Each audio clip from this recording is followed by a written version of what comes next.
Selfie लेने का काम भी राजनाथ ने ही किया। कभी मोदी के लिए ये काम जेटली करते थे, मगर अब जेटली खुद राज्यसभा में विपक्ष के नेता है और मोदी का बढ़ता कद उनमें भी बेचैनी पैदा कर रहा है। भाजपा राष्ट्रीय अध्यक्ष राजनाथ सिंह अपने लक्ष्य को लेकर स्पष्ट हैं और उनमें एक आस भी छिपी दिखाई दे रही है, मगर ये सब दूर की कौड़ियां हैं।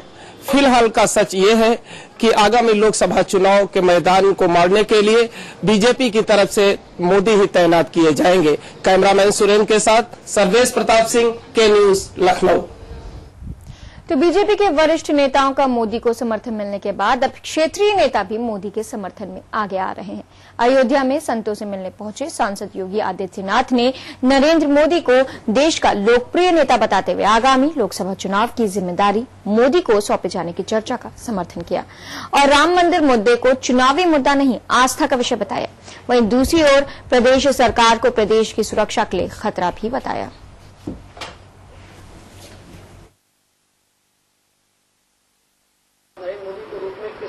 देखिए, श्री नरेंद्र मोदी जी एक लोकप्रिय और देश के अत्यंत लोकप्रिय नेताओं में से एक हैं।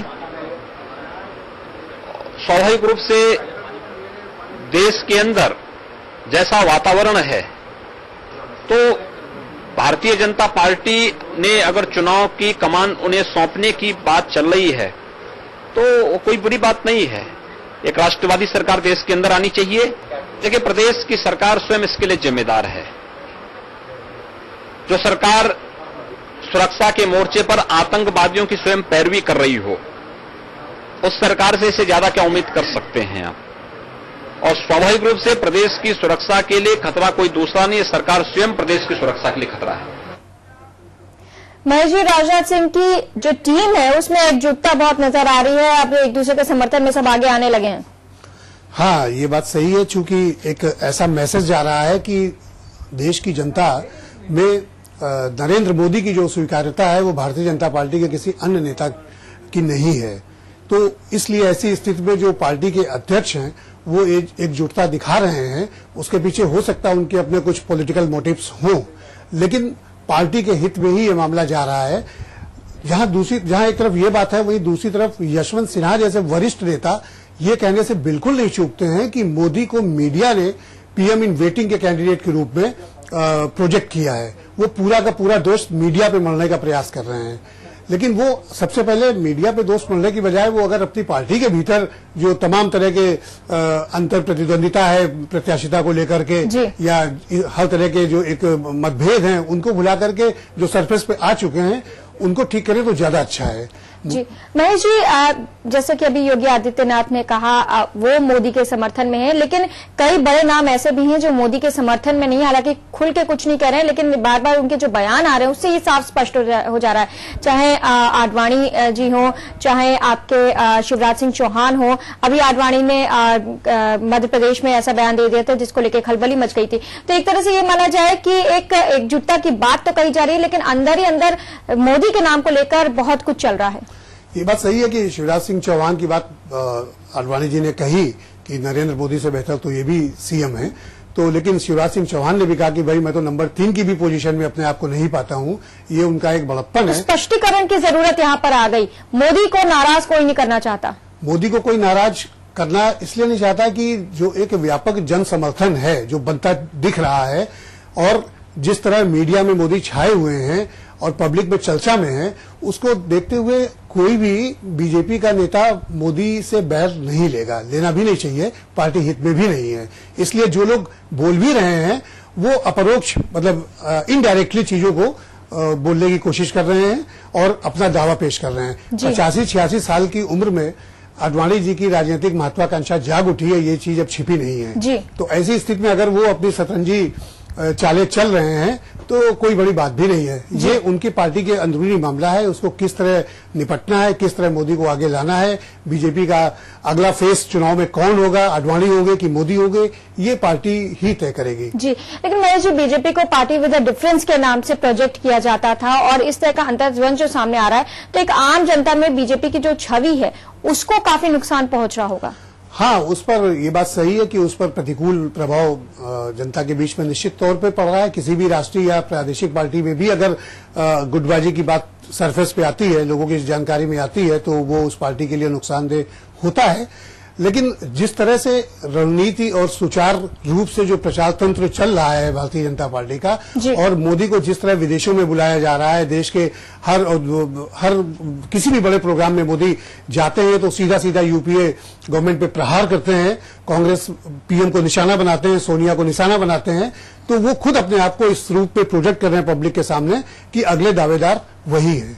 जी, तो बीजेपी मोदी को प्रोजेक्ट करने की पूरी तरह से कोशिश में लगी हुई है, पीएम इन वेटिंग के तौर पर। हालांकि नाम और भी आ रहे हैं बीजेपी में, और भी ऐसे नाम सामने आ रहे हैं, चाहे आडवाणी का कहा जाए या किसी और नेता का। लेकिन अब देखना यह होगा कि राष्ट्रीय कार्यकारिणी की जो बैठक होती है उसमें क्या फैसला होता है। रुकेंगे एक छोटे से ब्रेक के लिए, लौटेंगे कुछ और खबरों के साथ।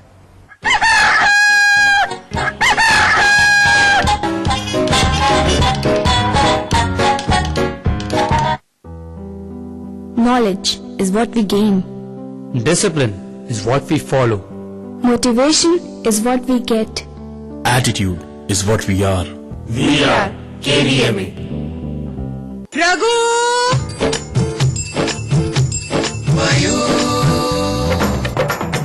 ये कैसे चमत्कार? मयूर से प्रसाद बना लिया। मयूर एक्टिव से जो चाहे बनाओ, हेल्थ और स्वाद की गारंटी पाओ।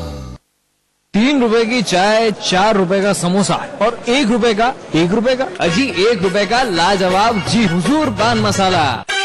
लाजवाब खुशबू, लाजवाब स्वाद, खाइए जरूर लाजवाब जी हुजूर पान मसाला।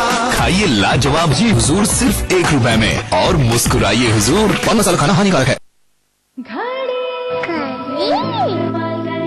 करोड़ों परिवारों ने इस्तेमाल किया और विश्वास भी, पर हमारा संकल्प हमें औरों से ही नहीं खुद से भी रहना है आगे।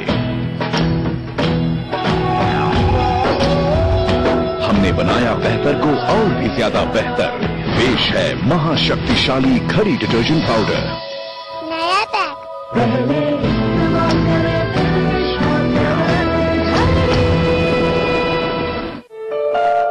जेठ की दोपहर या फिर पूस की रात, शहर की रंगीनी या फिर गांव की बात, के न्यूज खबरों का सारथी।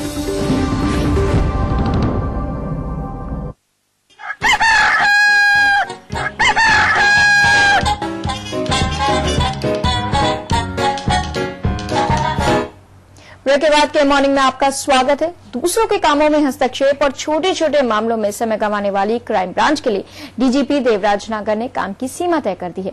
अब क्राइम ब्रांच को खास मामलों की तफ्तीश की ही जिम्मेदारी मिलेगी। पुलिस महानिरीक्षक कानून व्यवस्था राजकुमार विश्वकर्मा ने एनेक्सी में क्राइम ब्रांच के नए कार्य निर्धारण की जानकारी दी। विश्वकर्मा ने बताया कि यूपी में क्राइम ब्रांच को सभी अज्ञात हत्याएं, पेशेवर अपराधियों, 5 लाख से ज्यादा की लूट और डकैती, 10 लाख से ज्यादा की चोरी और 10 लाख से ज्यादा संपत्ति की धोखाधड़ी की तफ्तीश की जिम्मेदारी दी जाएगी। इसके अलावा आईटी एक्ट से संबंधित मामलों की जांच भी क्राइम ब्रांच के जिम्मे होगी।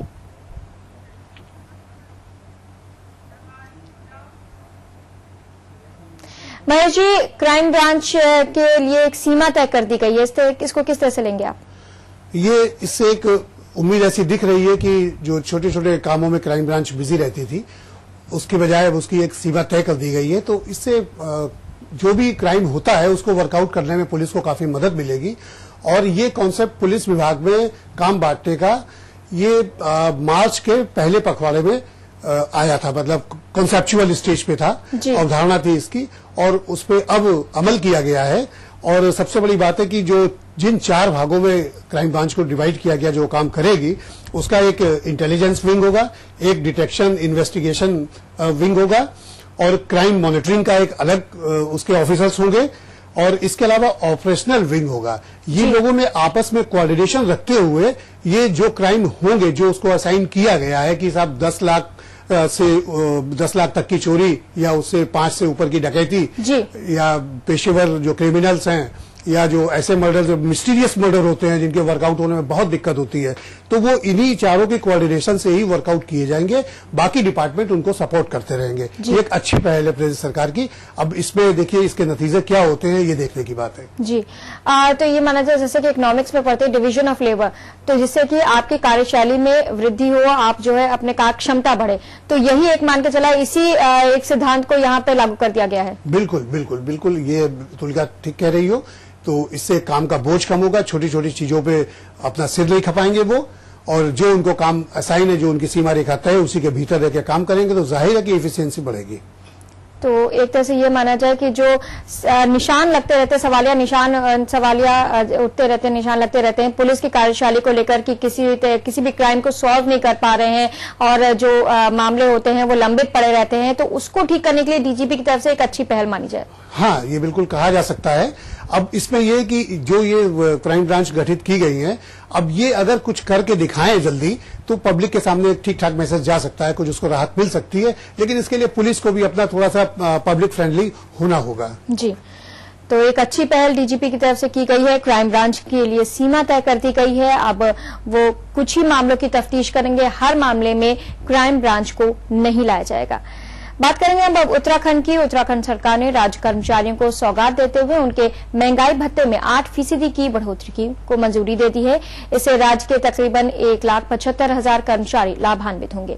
मुख्यमंत्री विजय बहुगुणा ने वित्त विभाग की ओर से भेजे गए प्रस्ताव को स्वीकृति प्रदान कर दी है। राज्य सरकार पर इससे प्रतिमाह 25 से 30 करोड़ रुपए का अतिरिक्त व्यय भार पड़ेगा। मुख्यमंत्री विजय बहुगुणा ने कर्मचारियों से आह्वान किया है कि वे राज्य हित में और अधिक मनोबल से कार्य करें। उन्होंने कहा कि अच्छा कार्य करने वाले अधिकारियों और कर्मचारियों को पुरस्कृत किया जाएगा, जबकि अपने दायित्वों के निर्वहन में लापरवाही बरतने वाले के विरुद्ध सख्त कार्रवाई भी की जाएगी।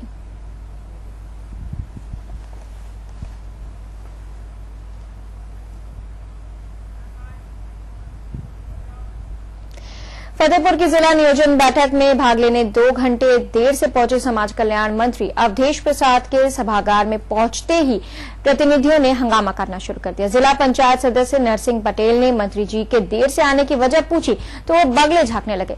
वहीं बैठक में मौजूद बीजेपी विधायक ने जब पानी की समस्या से मंत्री जी को अवगत कराया तो उन्होंने जल निगम के अधिशासी अभियंता को जमकर फटकार लगाई और जल्द ही समस्या को दूर करने की बात कही।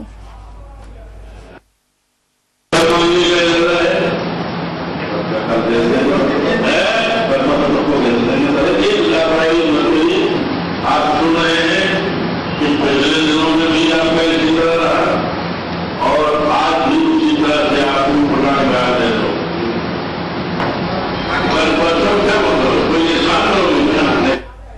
यहाँ पर रुकेंगे एक छोटे से ब्रेक के लिए, लेकिन ब्रेक के बाद जब हम लौट के आएंगे तो अखबारों पर डालेंगे एक नजर।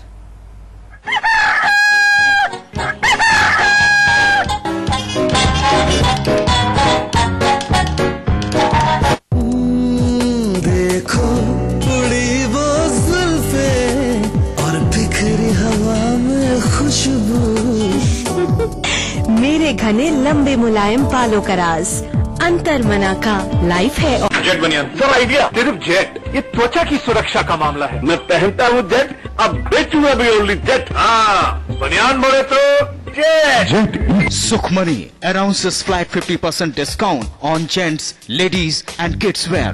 Sukhmani, a complete family shop. कुमटी नंबर 5, कानपुर।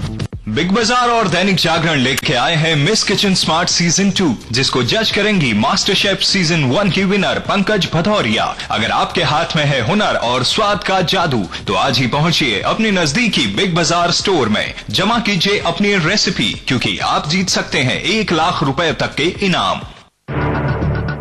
कीजिए हर सुबह की शुरुआत यूपी और उत्तराखंड की ताजा खबरों के साथ। चाहे हो राजनीति या अपराध जगत की कोई बात, जानिए दिन भर का हाल हमारे साथ।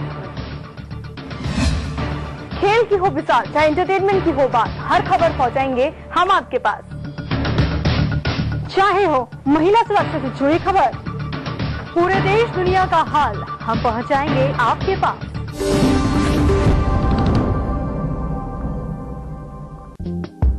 गंगोत्री, यमुनोत्री, बद्रीनाथ, केदारनाथ, जहां खुलता है हरि का द्वार, कीजिए यहाँ आस्था का स्नान। हेमकुंड, जहाँ मिला गुरु गोविंद सिंह को ज्ञान, जहाँ कण कण में मिले ईश्वर का ब्रह्मांड। इस देव भूमि को